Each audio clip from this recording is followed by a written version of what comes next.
Bismillahirrahmanirrahim. Alhamdulillahirabbil alamin wal 'aqibatu lil muttaqin.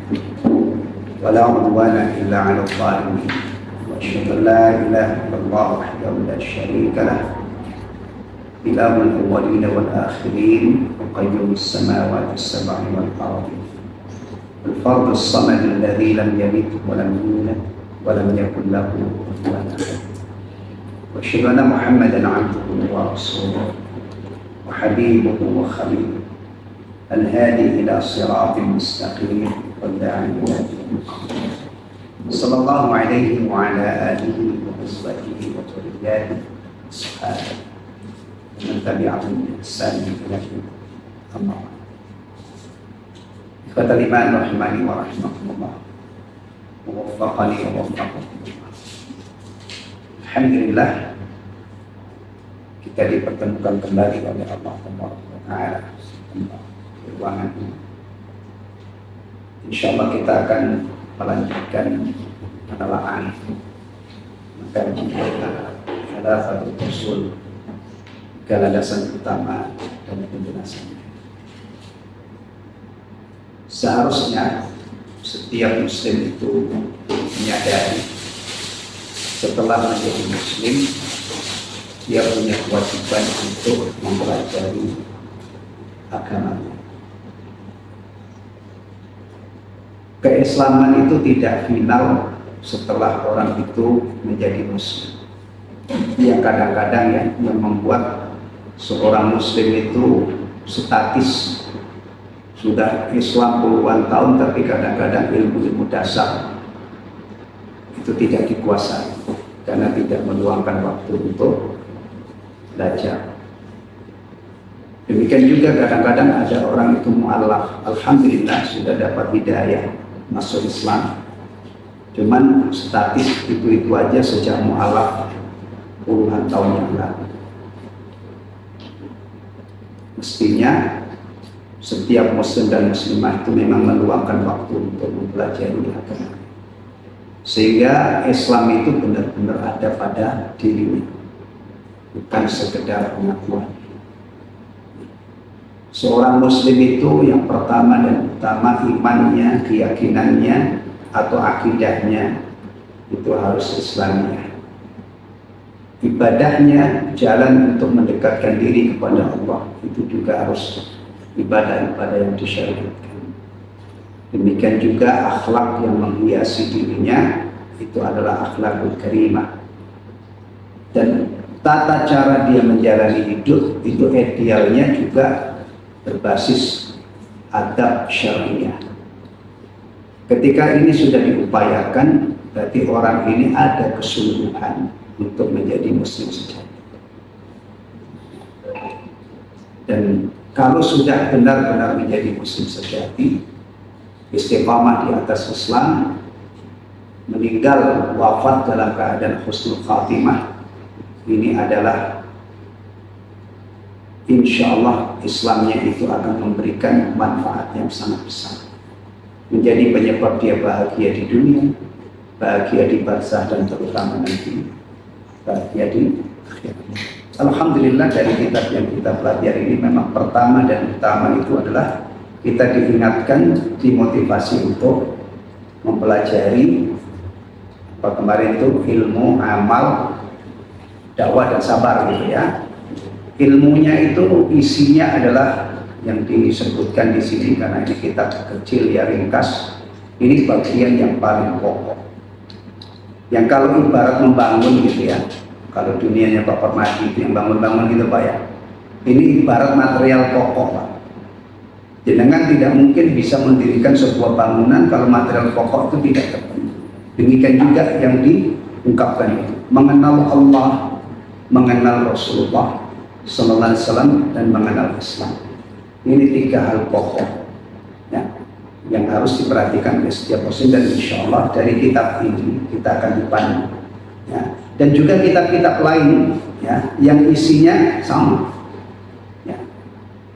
Itu akan memandu kaum muslimin untuk mengenal Allah, mengenal Islam, dan mengenal Rasulullah Muhammad SAW. Baik.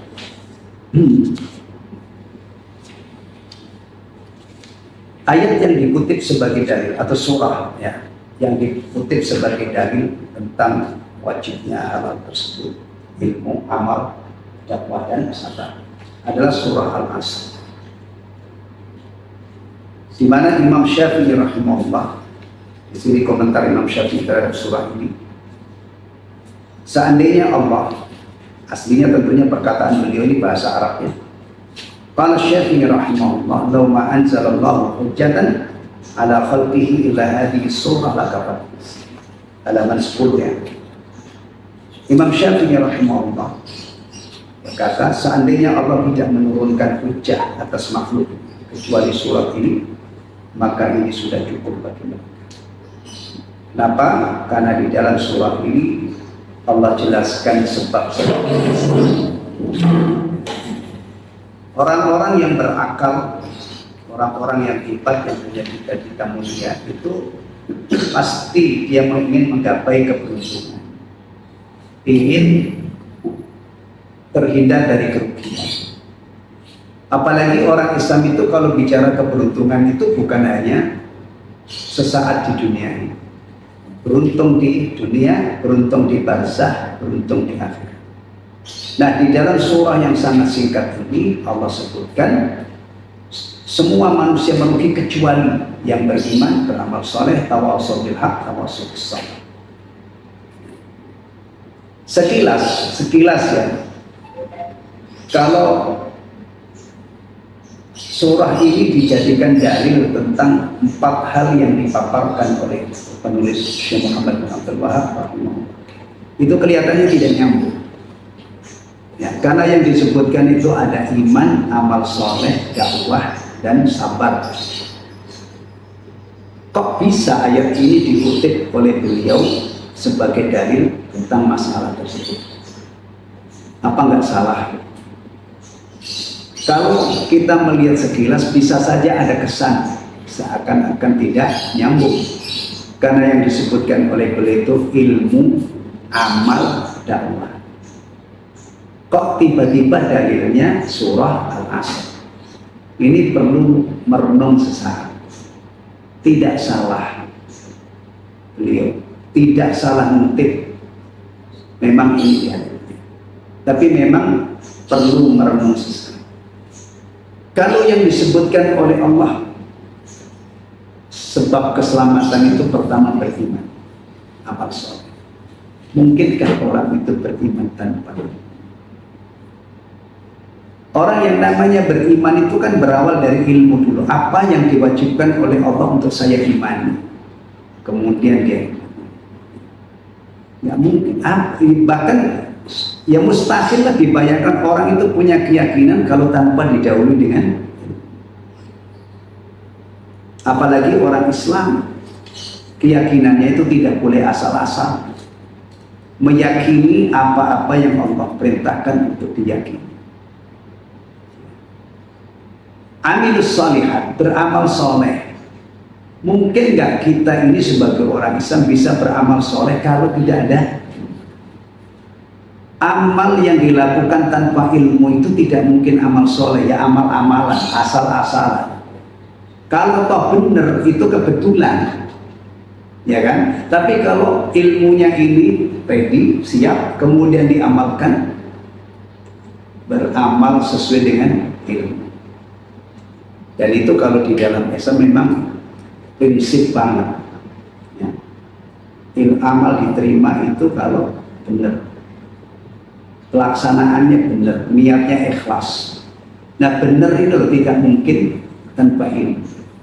Kali lagi amal yang tanpa ilmu itu kalau toh benar itu namanya kebetulan gitu kan, kebetulan. Nah ini ternyata memang benar surah ini dijadikan dalil tentang kewajiban menuntut ilmu, kemudian mengamalkan dakwah dan sabar.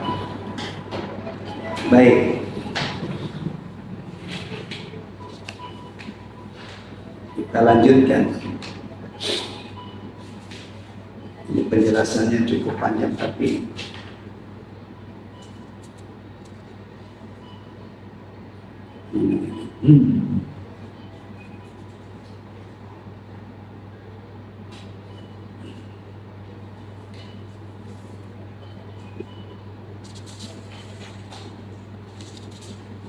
nanti semuanya sudah dijelaskan di belakang.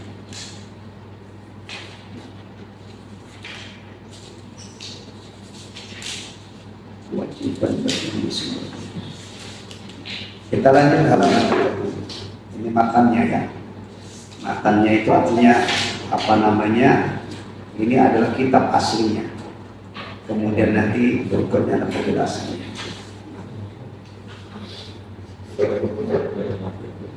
Halaman 30. I'lam rahimakallah. Ketahuilah semoga Allah merahmati. Annahu yajibu ala kulli muslimin, bahwasanya wajib setiap muslim dan muslimah. Annahu yajibu ala kulli muslimin wa muslimat, wajib bagi setiap muslim dan muslimah. Ta'allumu thalathati hadhihi masail, mempelajari 3 permasalahan atau 3 perkara berikut ini. Wal amalu bihin, dan mengamalkannya. Perhatikan di awal kitab ini ya, Syekh Muhammad bin Abdul Wahab mengingatkan kaum muslimin ya, bahwasanya wajib bagi kita mempelajari 4 masalah.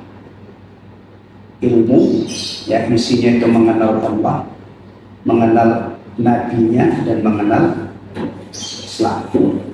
Kemudian mengamalkannya, ketiga mendakwakannya, keempat sabar ya, bersabar dalam menghadapi gangguan di dalam.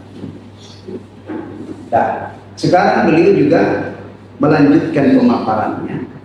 Beliau mengingatkan kepada kaum muslimin wal muslimat tentang wajibnya mengetahui, mempelajari 3 masalah ini dan mengamalkan. Ini masalah-masalah pokok juga, kalau diketahui, diilmui ya, dan diamalkan juga akan memberi warna yang luar biasa dalam kehidupan seorang muslim. Al-ula, yang pertama, annallaha khalaqana, bahwasanya Allah lah yang telah menciptakan kita. Wa razaqana, dan memberi rizki kepada kita. Wa lam yatrukna hamala, dan tidak membiarkan kita terlantar, lontang-lantung, nggak tahu apa yang dilakukan. Bal arsalna ilaina rasulan, namun atau tetapi Allah mengutus kepada kita seorang utusan. Faman ata'ahu dakhala al-jannah wa man asahu dakhala an-nar. Barang siapa yang menaatinya, menaati terus tadi, niscaya kelak masuk surga. Dan barang siapa yang mendurhakainya, maka kelak masuk neraka. Ya, kelak ya, kita menerjemahnya kelak, karena surga dan neraka itu adanya di akhirat. Ya, nanti setelah kita lewati kehidupan dunia ini, setelah kita lewati alam barzakh, barulah kita dihidupkan kembali, itu start kehidupan akhirnya. Jadi neraka, surga itu adanya di sana. Jadi kalau dari sisi waktu yang kita katakan kelak akan masuk surga yang menaati Rasul, dan yang durhaka kelak akan masuk neraka. Kemudian dari yang dikutip di sini adalah inna arsalna ilaikum rasulan syahidan alaikum kama arsalna ila fir'auna rasulah. Fa'asa fir'aunu rasula fa'akhadnahu akhdan wabila. Sesungguhnya kami telah mengutus kepada kamu, hai orang-orang kafir Mekah, seorang rasul yang menjadi saksi terhadapmu. Sebagaimana kami telah mengutus dahulu seorang rasul kepada Fir'aun. Maka Fir'aun mendurhakai rasul itu, lalu kami siksa dia dengan siksa yang seberat-beratnya. Baik. Ini aslinya ya. Kalau istilah ilmiahnya itu di matan. Ini adalah tulisan Syekh Muhammad bin Abdul Wahab. Baik.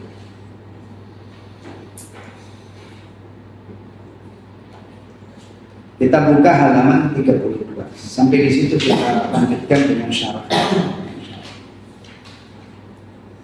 3 perkara yang wajib dipelajari oleh setiap muslim.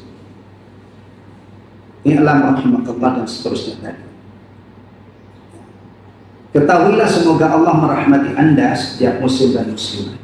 Wajib mempelajari 3 perkara berikut sekaligus mengamalkannya. Yang pertama, bahwasanya Allah lah yang telah menciptakan kita. Ini pemaparannya bagus banget. Ya, bisa kita teladan, terutama orang-orang yang ngajar, orang-orang yang berdakwah. Ya.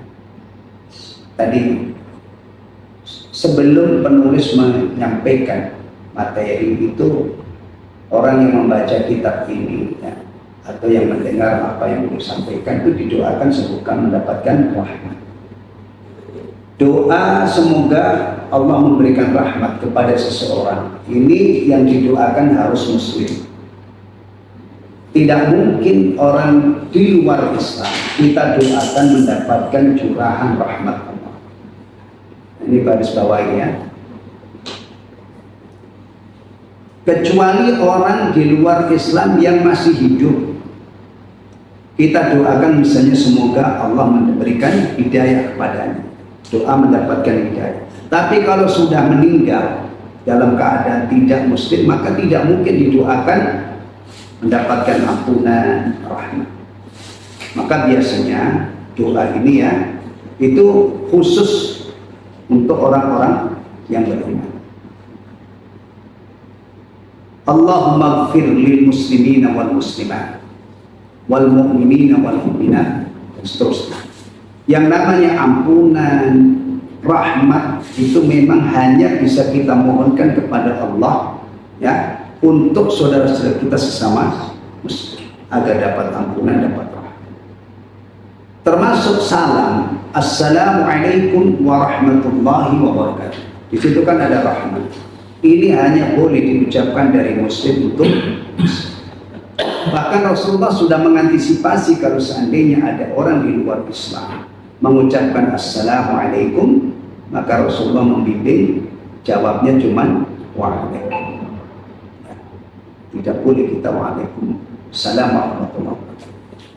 Nah begini-begini ini kalau ilmunya telat, yang muslim tapi tidak paham masalah ini, itu kadang-kadang ya, dia berontak. Kenapa sih cuma mengucapkan salam aja harus dibatasi, memohonkan rahmat? Padahal itu aturan baku dalam syariat. Tidak mungkin orang kafir itu didoakan mau dapat rahmat, karena kekafirannya atau orang musyrik, orang munafik itu, kekafirannya, kesyirikannya, kemunafikannya itu akan memblokir rahmat Allah. Ini hal begini ini sekali lagi banyak kaum muslimin yang tidak paham. Karena ini cara penyampaian yang bagus, jangan diiringi dengan doa supaya mendapatkan rahmat dari Allah. Dan rahmat itu adalah sesuatu yang didambakan oleh orang-orang beriman. Bahkan kalau kaitannya dengan masuk surga, Rasulullah mengkabarkan seseorang itu masuk surga bukan semata-mata karena amalnya. Amal plus rahmat dan karunia baru bisa sampai ke surga Allah Subhanahu wa ta'ala. Kapan kita diajarkan untuk mendoakan saudara kita supaya dapat curahan rahmat? Di samping yang sifatnya umum itu, ada yang muqayyad, yang terkait dengan keadaan tertentu. Apa? Kalau saudara kita meninggal, kita kalau menyolatkan jenazah, kalau doanya itu membaca ya Allah maghfir lahu, ya Allah maghfir lahu warhamhu wa'afihi wa'afu dan seterusnya. Kapan lagi? Ketika kita ketemu dengan saudara sesama muslim, kita dalam posisi memberi salam. Ya, posisi memberi salam itu misalnya kita berjalan melewati saudara kita yang duduk. Itu kita yang jalan itu yang. Terus apa lagi? Kapan lagi? Kita naik kendaraan bertemu dengan saudara kita yang jalan kaki, maka yang naik kendaraan itu yang berhak memberi salam. Yang datang memberi salam kepada yang sudah hadir di majelis. Yang sedikit memberi salam kepada yang banyak. Misalnya ini ada rombongan orang, 3 orang ketemu 5 orang. Maka yang berhak memberi salam itu adalah yang 2 atau yang 3 memberi salam yang 5, dan tidak harus full. Di sekolah dulu itu muridnya yang beri salam. Nah, ya itu bisa diperbaiki. Ya. Itu artinya sudah ada usaha untuk, tapi teknisnya perlu disempurnakan. Baik. Tuh, jadi ini, dan hebatnya lagi, seorang muslim ketemu berulang kali setelah berpisah itu masih disyariatkan. Jadi salam itu tidak kayak obat gitu ya, obat 3 kali sehari. Ketemu di sini, ketemu di sana, ketemu satu orang itu bisa. Lafaz salam yang sempurna itu kan assalamualaikum warahmatullahi wabarakatuh. Kalau kita mau assalamualaikum kerjanya 10. Kalau assalamualaikum warahmatullahi berarti 20. Kalau assalamualaikum warahmatullahi wabarakatuh 30. Nah, ini penting perhatikan. Kalau di sini Syekh Muhammad bin Abdul Wahab mendoakan, ya, orang yang mengambil faedah dari kitabnya semoga dirahmati, ternyata doa memohonkan rahmat kepada Allah untuk saudara kita itu terapannya banyak, terutama kaitannya ketika ketemu atau di majelis misalnya. Biasanya kalau di majelis itu salamnya utuh ya. Nah, teori salam itu begini, kita memberi salam, jawabannya itu adalah lebih baik dari yang kita terima. Assalamualaikum, jawabannya dianjurkan lebih baik, berarti tambahin assalamualaikum warahmatullahi, atau kita jawab sempurna assalamualaikum warahmatullahi wabarakatuh. Ya. Jadi ini adab juga, kalau kita diberi kebaikan seseorang balas lebih baik daripada yang kita terima. Masya Allah, ini adab yang diajarkan dalam Islam. Nah, kapan lagi di samping masalah salam, ketika ada orang bersin, saudara kita muslim bersin mengucapkan alhamdulillah, yang dengar saudaranya bersin dianjurkan untuk mendoakan yarhamkallah. Ini ajaran indah banget, bagus banget, dan tidak mungkin ada agama yang punya ajaran lebih bagus dari ini. Cuman kadang-kadang kita itu lengah, sehingga bersinnya orang Islam itu tidak ada keistimewaannya. Yang bersin menang, diem, nggak mengucapkan alhamdulillah. Yang dengar kadang-kadang juga nggak mendoakan. Padahal aslinya ajarannya begitu, muslim, tapi dengan catatan dia memuji Allah. Alhamdulillah, yarhamukallah, nanti balas lagi yarhamukallah. Kemudian biasanya kita mendoakan ini kapan? Ketika kita menyebut saudara kita yang sudah di alam barzakh. Ya. Rasulullah Muhammad sallallahu alaihi wasallam, kalau Rasul yang disebut maka salawat dan salam. Ya. Kalau para sahabat biasanya radhiyallahu anhu. Nah, umumnya lazimnya ya, setelah generasi sahabat mulai tabi'in, kalau kita menyebut mereka, tentunya mereka sudah di alam barzakh semua, generasi tabi'in, rahimahullah. Baik. Jadi doa itu formatnya kita sebutkan dulu, baru diiringi doa.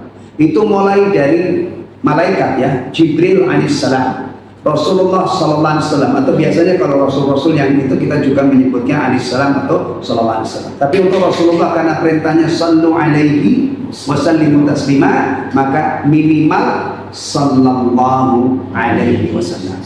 Abu Bakar radhiyallahu anhu, Imam Syafi'i rahimahullah, kiai-kiai di sini misalnya tokoh-tokoh besar Islam ya, Kiai Hasyim Asy'ari rahimahullah, Kiai Ahmad Dahlan rahimahullah, Pangeran Diponegoro rahimahullah, siapa lagi yang muslim, Tengku Umar rahimahullah, Imam Banjar rahimahullah, atau saudara kita sesama muslim rahimahullah. Kalau kita cuman umumnya formatnya itu almarhum fulan, ya, selama itu tidak diyakini sebagai sifat, ya tidak terlalu masalah. Tapi kalau diyakini sebagai sifat yang dirahmati fulan, kita menyebut misalnya orang yang sudah wafat, kemudian kita menyebut almarhum fulan. Kok kamu menyebutnya almarhum? Ya, saya yakin fulan itu dirahmati. Oh, kalau ini tidak bisa. Kita tidak tahu saudara kita di dalam barzakh itu apakah benar-benar mendapatkan rahmat atau tidak. Tidak tahu kita. Makanya yang paling bagus itu doa untuk muslim. Semoga Allah merahmati beliau semoga Allah merahmatinya. Itu kalau tadi contoh formatnya ya, itu yang paling bagus adalah disebutkan namanya, kemudian diiringi dengan doa. Adapun yang sudah menjadi kebiasaan ini ya, semoga ya, maksudnya itu bukan memastikan, tapi yang dimaksud itu juga harapan dan doa. Almarhum fulan, atau kalau di Jawa di tempat antum biasanya kalau nyebut ini ada nggak Pak? Padang kubure fulan gitu ya. Nah, itu bukan sifat. Kalau kamu katakan padang kubure, memang kamu tahu kuburannya terang. Enggak, maksud saya itu semoga Allah menjadikan. Nah, itu doa. Tapi kalau yang paling bagus adalah fulan semoga padang kubure, fulan semoga dirahmati oleh Allah, fulan semoga diampuni. Sebutkan namanya, kemudian baik. Terdapat dalil sam'un, dalil sam itu dalil wahyu ya, dan dalil akli, logika, yang menunjukkan bahwa Allah yang menciptakan kita. Jadi kita ini kalau mengenali diri kita, yang pertama adalah kita ini diciptakan oleh Allah. Kita lahir di dunia ini berarti kita dikehendaki kelahirannya diciptakan oleh Allah jadi manusia. Ini penting banget, karena kalau orang itu sudah lupa penciptanya, waduh, udah ambiar hidupnya, nggak ada porosnya. Masalah-masalah begini ini ya, jangan sombong. Jangan sombong terhadap penjelasan, karena rata-rata manusia itu justru hal-hal seperti ini banyak yang lengah. Bahkan dicatat dalam sejarah orang, dia itu makhluk tapi mengklaim dirinya Tuhan. Fir'aun itu jelas-jelas memproklamirkan itu. Mungkin hari ini ada juga orang mentalnya kayak Fir'aun, cuman tidak sampai mengklaim memproklamirkan ana rabbukumul a'la malakum min ilahin. Ini awal kita mengenali diri kita ini ciptaan Allah. Adapun dalil sam'i jumlahnya cukup banyak. Di antaranya walladzi khalaqakum min tin dan seterusnya. Dialah yang menciptakan kamu dari tanah. Sesudah itu ditentukan ajal kematian, dan ada lagi satu ajal yang ditentukan untuk berbangkit yang ada pada sisi, yang dia sendirilah yang mengetahui. Kemudian kamu masih ragu-ragu terhadap kebangkitan. Sekarang ya, kita kalau melacak diri kita, kalau satu tadi sudah kita yakini, saya itu diciptakan oleh Allah. Dari apa Allah menciptakan manusia? Di sini dari tanah. Maksudnya yang diciptakan dari tanah itu Adam alaihissalam. Adapun anak cucunya itu diciptakan dari air hina. Bahan penciptaan kita, bahan dasar penciptaan kita itu ya, ada 3. Di dalam Al-Quran itu disebutkan tiga variasi, 3 variabel.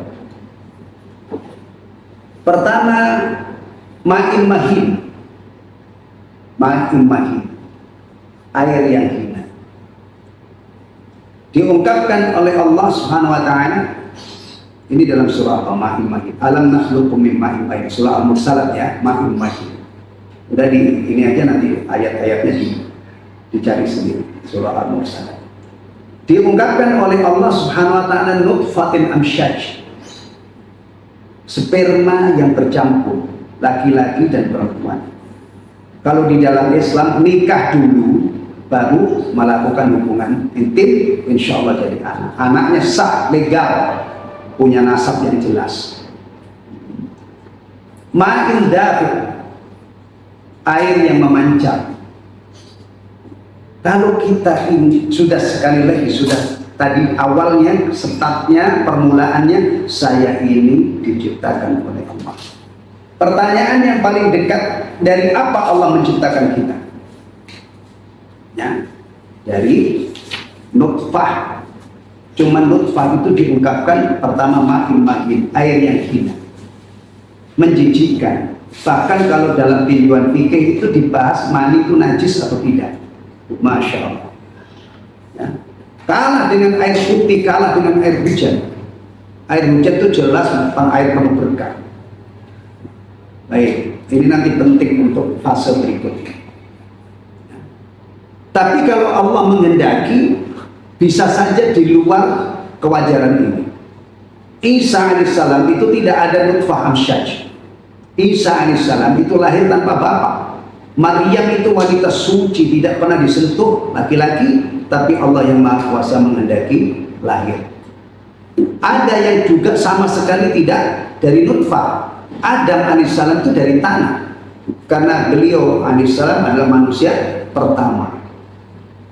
Jadi bagi orang Islam lahirnya Isa tanpa ayah itu adalah bagi Allah itu mudah, karena menciptakan Adam tanpa ada rahim yang mengandungnya pun Allah Maha Kuasa melakukannya. Baik, ini penting banget ya. Orang itu kalau menyadari dia diciptakan oleh Allah dari nutfah, ini obat mujarab untuk menangkal, mengantisipasi munculnya sifat sombong. Ya, kalau orang Bekasi sini dinasihati orang sombong, lo jangan berlaku ya. Lo itu diciptakan oleh Allah dari nutfah. Ya, nutfah itu air yang apa tadi? Hina. Insya Allah efektif. Ya kan? Ya. Baik. Masih beberapa ayat tentang manusia. Cukup itu satu aja dalilnya. Jadi intinya manusia ini diciptakan oleh Allah Subhanahu wa Ta'ala. Allah menciptakan kita. Kemudian macet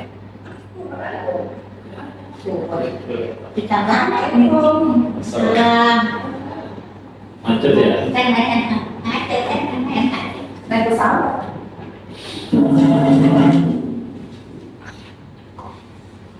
Bahkan yang diciptakan oleh Allah Subhanahu wa Ta'ala itu bukan hanya manusianya ya, tapi sekaligus amal-amal perbuatan.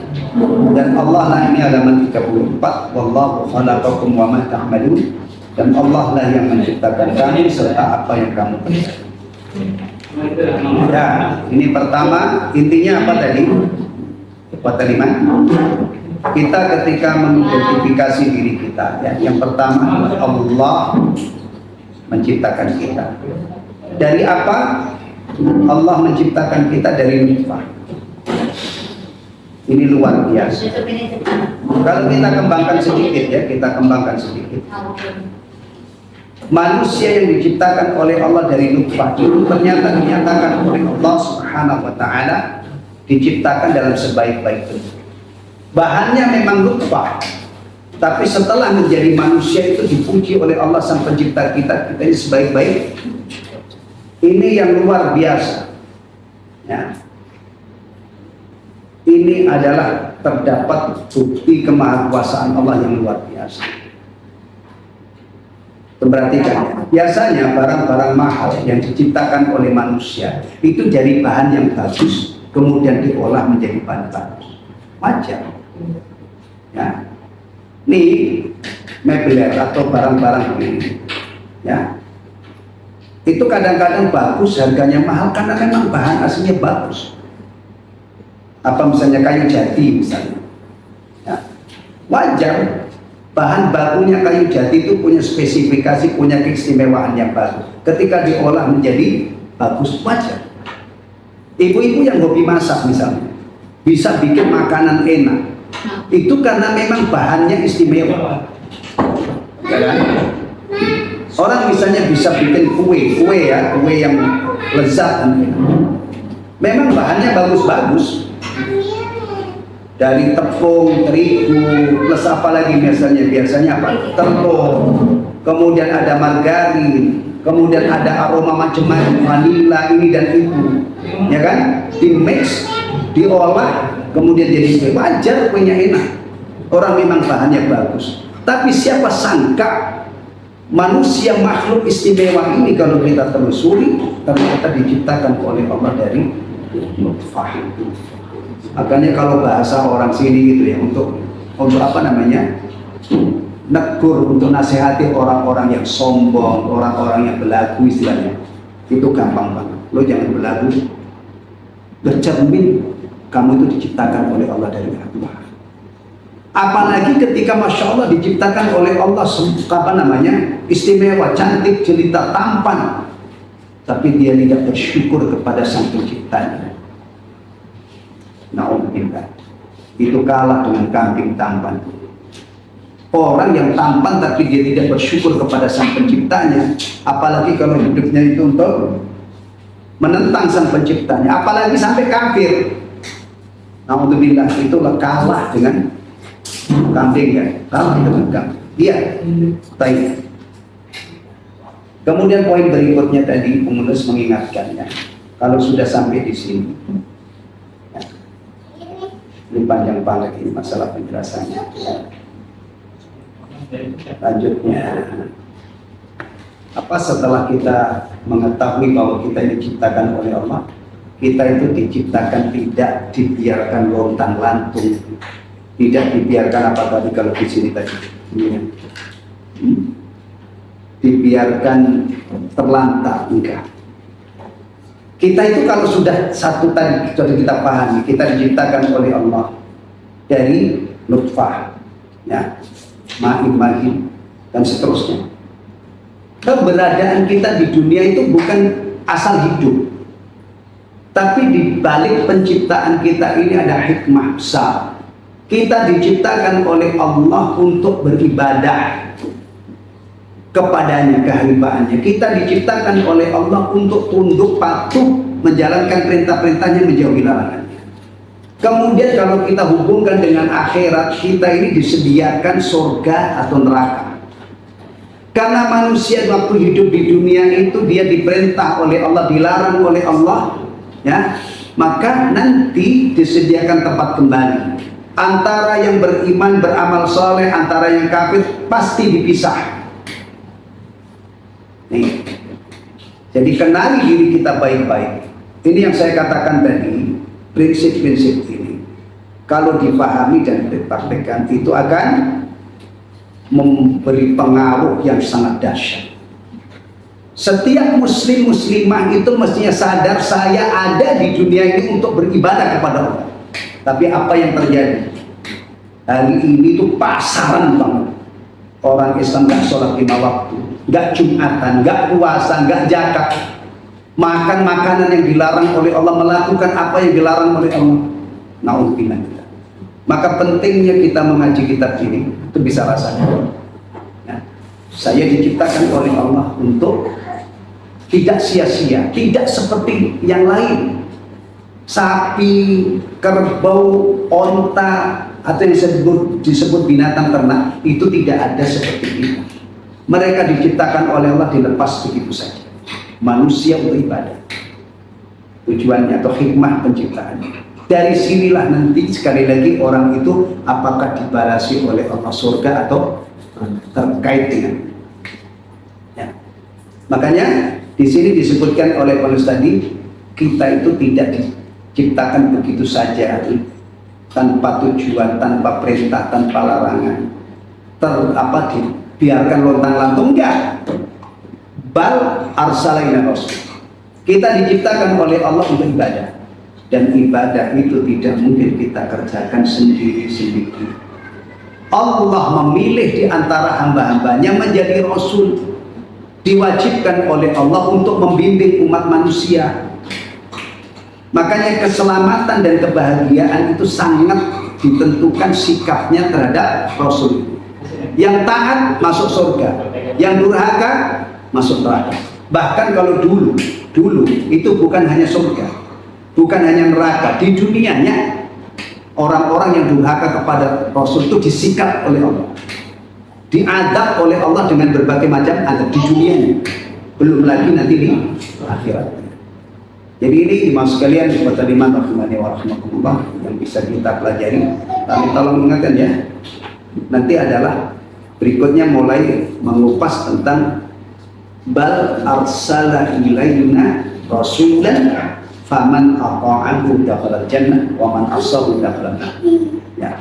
Intinya yang paling penting hari ini untuk pelajaran hari ini adalah mengajak kita untuk menyadari, meyakini bahwa kita ini diciptakan oleh Allah, diciptakan dari bahan dasar yang menjijikkan, ya, nutfah, sperma itu bagi orang yang fitrahnya masih salim pasti jijik, ya. Pakaian yang kena nutfah pasti masuk ke pakaian kotor, cucian kotor. Ya, itu menunjukkan bahwa barang pada dasar kita itulah iman. Tapi diciptakan oleh Allah dengan sebaik-baik bentuk. Tujuan penciptaan ini atau hikmahnya adalah supaya kita ibadah kepada Allah. Ini yang harus kita ingat-ingat pagi, sore, siang, malam. Saya diciptakan untuk beribadah. Subuh ada sholat subuh, ya. Duhur ada sholat duhur, asar ada sholat asar, maghrib ada sholat maghrib, isya ada sholat isya. Jadi kalau kita bicara sebagai orang Islam bicara ibadah, itu ibadah yang paling pokok adalah sholat 5 waktu. Itu ibadah harian. Nanti ketemu Ramadan ada ibadah lain lagi, siang Ramadan dan seterusnya. Wallahu ta'ala a'lam bishawab. Subhanakallahumma wa bihamdika, asyhadu an la ilaha illa anta, astaghfiruka wa atubu ilaik. Assalamualaikum warahmatullahi wabarakatuh. Waalaikumsalam warahmatullahi wabarakatuh.